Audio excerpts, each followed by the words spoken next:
Okay, I want to explain something to you about geniuses and science, okay, and math, and physics, chemistry, and biology, okay? Everybody's got this whole thing, oh, you're a genius, you're a genius. Well, genius is nothing but math. That's all it can be. If you're good at math and you can do it, you can write it down, and you can show enough concepts to show the reality of, like, who knows what. But basically, here's the thing. You cannot actually measure reality with mathematics. And math is what defines being a genius. So, if you had the math, you had the intelligence, but in reality, something was very different about your mathematical prediction, what would you discover? Einstein, for instance, he was wrong. He was a mathematical genius, but he was wrong about space-time. He was wrong about time travel. He was wrong about photons, and he was wrong about electromagnetic radiation as a photon. He was also wrong about E equals mc squared. Okay, mathematically, guy was a genius. I think geniuses participate in math quite often, but there are also other geniuses that are better at doing different things. Some people are language geniuses. They're very good at using language. They just naturally have the ability to use language.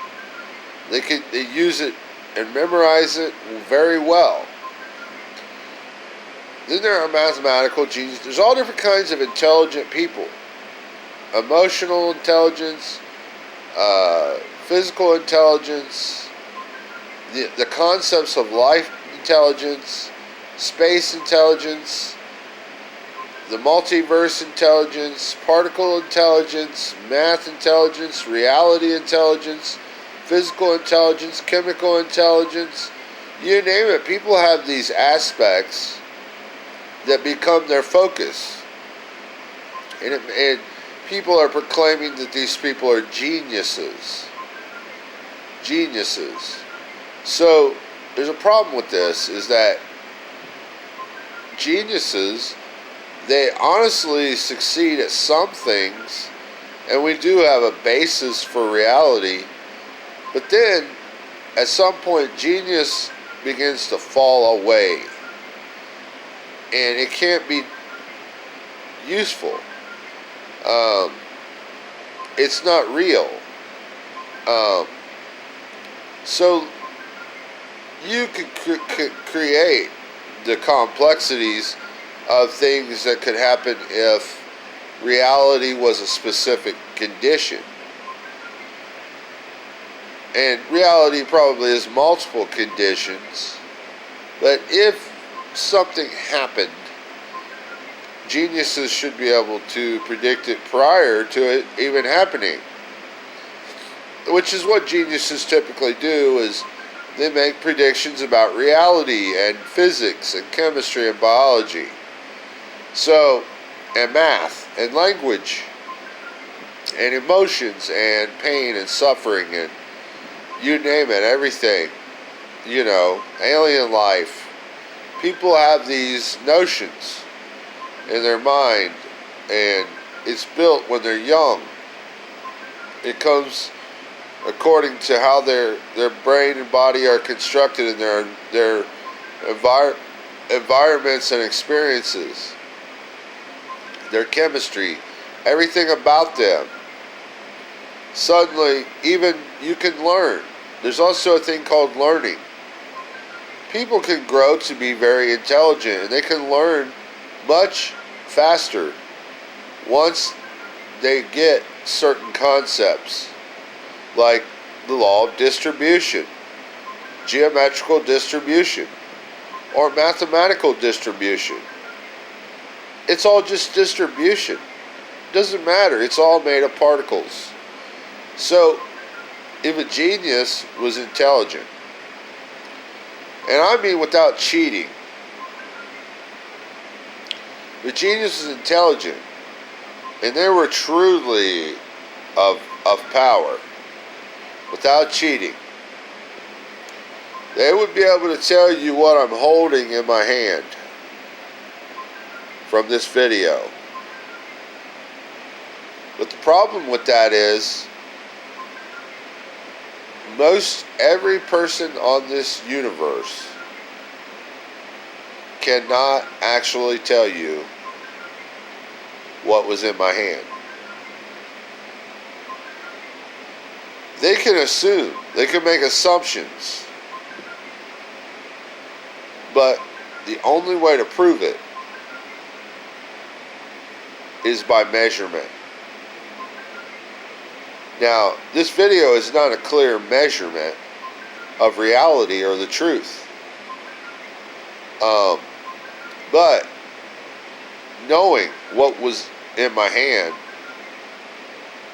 is all about measurement. So this is where genius makes a prediction. But if reality, which is provided by the universe, the multiverse, doesn't agree with your prediction, your genius falls away. You're not genius. How could you be genius if your prediction fell away? That means you failed. Einstein failed. They're all calling him 100 billion IQ and everything just because he can do math. But he's only partially a genius. Okay? You got to be way beyond the scope of Einstein to be a true genius. And it would be like being very powerful. These levels of genius, with the kind of IQ that you and me probably have, we're smart. We're not entirely stupid. You're seeing this video right now, and it is powerful. But to actually become powerful as a real genius would be, you would have to be able to manipulate everything. You would be an alien, a god. You would be very powerful. I mean, you would control lots of things, even the universe. That's power. That's genius. But to be able to slap some little electronic component together, most people don't fathom that because they're not even comparing themselves to reality very well. And I think it's because they lost hope, because they were abused. There are a lot of you out there that have regular, normal IQs between 70 and 100. And the reason that you have that IQ is because you haven't advanced. You can learn. You just need to buckle down and your IQ will grow. Yeah, sometimes you need to reconfigure your brain. So, can you tell me if math could predict what is in my hand right now? You saw it. Tell me if math can predict what it is. Any genius out there, let's see the solution.